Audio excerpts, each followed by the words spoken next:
नमस्कार दोस्तों, स्वागत है आपका गीता गुरु 108 चैनल पर। महाभारत के महायुद्ध का 17वां दिन समाप्त हो चुका था।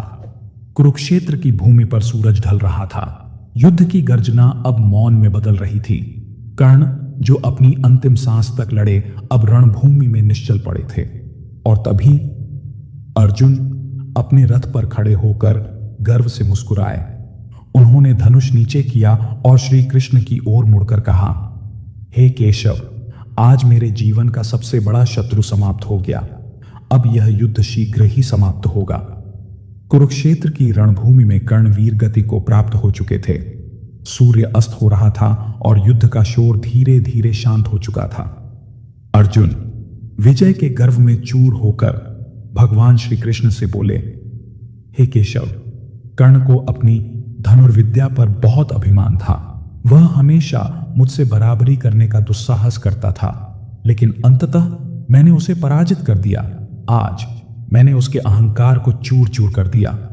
श्री कृष्ण हल्की मुस्कान के साथ अर्जुन की ओर देखते हैं और कहते हैं, पार्थ, यह सत्य है कि तुमने कर्ण को हराया, लेकिन क्या इससे यह सिद्ध होता है कि कर्ण एक महान योद्धा नहीं था? अर्जुन चौंकते हुए बोले, माधव, क्या आप यह कहना चाहते हैं कि कर्ण मुझसे श्रेष्ठ था? क्या मैं सर्वश्रेष्ठ धनुर्धर नहीं हूं? श्री कृष्ण ने शांत स्वर में उत्तर दिया, पार्थ, तुमने अपने बाणों से पितामह भीष्म को निष्क्रिय कर दिया था, लेकिन क्या इसका अर्थ यह है कि तुम पितामह से श्रेष्ठ हो गए? अर्जुन थोड़े असमंजस में बोले, नहीं माधव, पितामह भीष्म तो अजेय थे, लेकिन कर्ण से तो मैं श्रेष्ठ था। आपने स्वयं देखा, जब मैं कर्ण के रथ पर बाण चलाता था तो उसका रथ 10 कदम पीछे हट जाता था, लेकिन जब कर्ण मेरे रथ पर बाण चलाता था तो मेरा रथ केवल 2 कदम ही पीछे हटता था। क्या इससे यह सिद्ध नहीं होता कि मैं ही सर्वश्रेष्ठ धनुर्धर हूं? श्री कृष्ण ने अर्जुन की ओर देखा और हल्के से मुस्कुराए, फिर बोले, पार्थ, तुम्हारे जिस रथ पर मैं स्वयं बैठा था उसमें तीनों लोकों का भार था। सोचो, जब कर्ण के बाणों के प्रहार से तुम्हारा रथ भी पीछे हट रहा था तो किसके बाण अधिक शक्तिशाली थे? अर्जुन यह सुनकर आश्चर्यचकित रह गए। श्री कृष्ण ने आगे कहा, हे पार्थ, कर्ण को तुमने नहीं बल्कि उसके गुरु परशुराम के श्राप ने मारा था। अर्जुन चौंक कर बोले, माधव, क्या सच में परशुराम जी ने कर्ण को श्राप दिया था? श्री कृष्ण ने उत्तर दिया, जब गुरु द्रोणाचार्य ने कर्ण को शिक्षा देने से मना कर दिया तो वह महेंद्र पर्वत पर भगवान परशुराम के पास गया, लेकिन परशुराम जी केवल ब्राह्मणों को ही शिक्षा देते थे, इसलिए कर्ण ने स्वयं को ब्राह्मण बताकर उनसे विद्या प्राप्त की।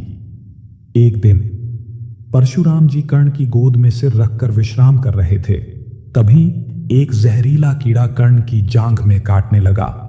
असहनीय पीड़ा, परंतु गुरु की शांति भंग न हो, इसलिए कर्ण चुपचाप दर्द सहता रहा, लेकिन कीड़े के डंक मारने से कर्ण की जांघ से रक्त बहने लगा। गर्म रक्त की बूंदें परशुराम जी को स्पर्श कर गईं और उनकी नींद खुल गई। परशुराम जी ने जब यह दृश्य देखा तो क्रोधित होकर बोले, कोई ब्राह्मण इतना कष्ट सहन नहीं कर सकता, तुम अवश्य ही क्षत्रिय हो। कर्ण ने सिर झुका लिया और सत्य स्वीकार कर लिया। परशुराम जी ने क्रोध में कहा, तुमने मुझसे छल किया है, इसलिए मैं तुम्हें श्राप देता हूं कि जब तुम्हें मेरी दी हुई शिक्षा की सबसे अधिक आवश्यकता होगी तब यह तुम्हारे किसी काम नहीं आएगी। तुम मंत्र भूल जाओगे और जिस रथ पर तुम युद्ध करोगे वह भी तुम्हारा साथ छोड़ देगा। श्री कृष्ण बोले, हे पार्थ, यही कारण था कि जब कर्ण के रथ का पहिया भूमि में धंस गया तब वह अपने दिव्यास्त्रों को भूल गया। इसलिए मैं कहता हूं कि कर्ण को तुमने नहीं बल्कि उसके गुरु के श्राप ने हराया। अर्जुन यह सुनकर मौन रह गए। फिर श्री कृष्ण बोले, हे पार्थ, कर्ण ने यह युद्ध केवल अपने मित्र धर्म को निभाने के लिए लड़ा था। जब मैं उससे मिला तो मैंने उसे समझाया कि वह अधर्म का साथ छोड़कर पांडवों का साथ दे, लेकिन कर्ण ने कहा, मैं अपने प्राण दे सकता हूं परंतु अपने मित्र दुर्योधन को धोखा नहीं दे सकता। कर्ण ने अधर्मी दुर्योधन से मित्रता भी निभाई और अपने प्राण देकर धर्म की विजय का मार्ग भी प्रशस्त किया। श्री कृष्ण आगे बोले, हे अर्जुन, तुमने कर्ण के अंतर्मन को कभी समझा ही नहीं। कर्ण जैसा योद्धा, कर्ण जैसा दानवीर युगों में कभी कभी ही जन्म लेता है। यदि तुम कर्ण के जीवन की सच्चाई को पूर्ण रूप से जान जाओगे तो निश्चय ही तुम उसे नमन करोगे। यदि आपको यह कहानी पसंद आई हो तो वीडियो को लाइक करें और शेयर करें।